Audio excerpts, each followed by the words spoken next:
নমস্কাৰ আজম দেশৰ দুটামান গজব খবৰ লৈ আপোনালোকৰ মাজলৈ মই আহিছোঁ মই বেদাব্ৰত বৰা আৰু আপোনালোকে চাই আছে মোৰ YouTube channel Bedabrata art and culture সময় গতিশীল সমাজ আকৌ পৰিৱৰ্তনশীল আনহাতে পৰিৱৰ্তনশীল সমাজ দ্ৰুত গতিশীল সময় পৰিৱৰ্তনৰ লগে লগে দেশত আমূল পৰিৱৰ্তন সংঘটিত হৈছে সকলোবোৰ যান্ত্ৰিকতাৰে ভৰি পৰিছে কিন্তু আমি আমাৰ মানসিকতাবোৰ যেন ক'ৰবাত একেভাৱে ৰাখি থৈ দিছোঁ গৰ্ভদেৱীক আমি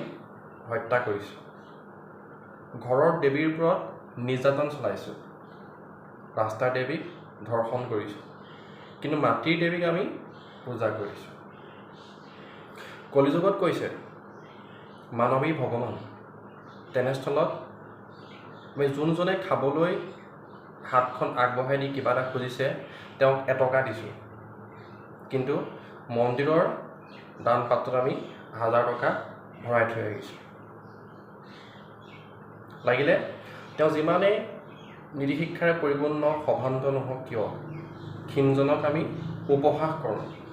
কিন্তু শকতজনক প্ৰশংসাৰে ভৰাই তোলোঁ মই কৈছোঁ সময় সলনি হৈছে সমাজ পৰিৱৰ্তন হৈছে কিন্তু যিমানে উচ্চ ডিগ্ৰীধাৰী নহওক কিয়